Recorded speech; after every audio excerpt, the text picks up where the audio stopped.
வேக விட்டுக்கலாம். இன்னும் ஒரு 5 மினிட்ஸ் இதை அப்படியே விட்டுடலாம். 5 மினிட்ஸ்க்கு அப்புறம் வந்து பார்க்கலாம். ஸோ இது ஓரளவுக்கு நல்லா வெந்திருக்கு. 100% வேகணுன்ற அவசியமே இல்லை. ஸோ அரௌண்ட் 70% போகும். ஸோ இதை நல்லா ஒரு கலக்கி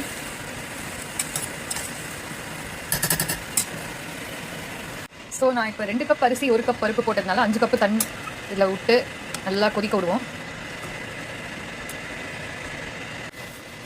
உப்பு சேர்த்துக்கலாம். இதை நல்லா கலந்துட்டு இப்போ நம்ம மெயின் இன்க்ரீடியண்ட்டை சேர்க்கணும், விச் இஸ் எக்ஸ்பிரஸ் பண்ண வார்த்தை. இப்போ அதை ஒரு கைப்பிடி அளவுக்கு சேர்த்துக்கலாம். இவ்வளோ போதும்.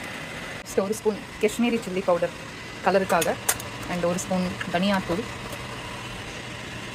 சேர்த்துட்டு ஒரே 1 ஸ்பூன் சில்லி, நாட் ஈவன் 1, 3/4 சேர்த்துட்டு இதை நல்லா கலந்துடலாம். நல்லா ஒரு மாதிரி கொதிக்கணும் நல்லா.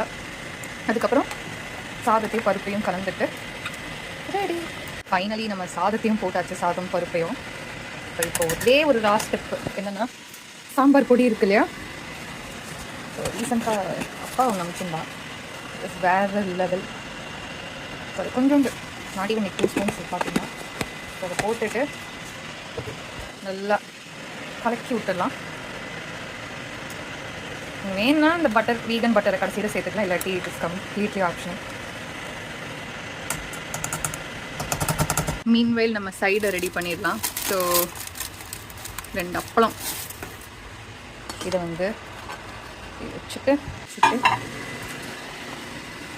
Keep it for about 1.5 minutes. பாட்டுக்கு ரெடி ஆகிடும். இப்போ குக்கரை திறக்கலாம்.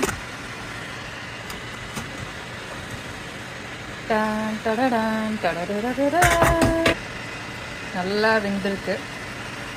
ஸோ நம்ம ஃபைனல் டச்சஸை இப்போ பண்ணலாம்.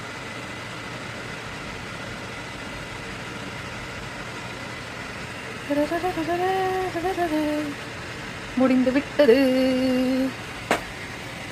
அண்ட் நம்ம பிசிபெல்லாபாத் ரெடி. டாடா.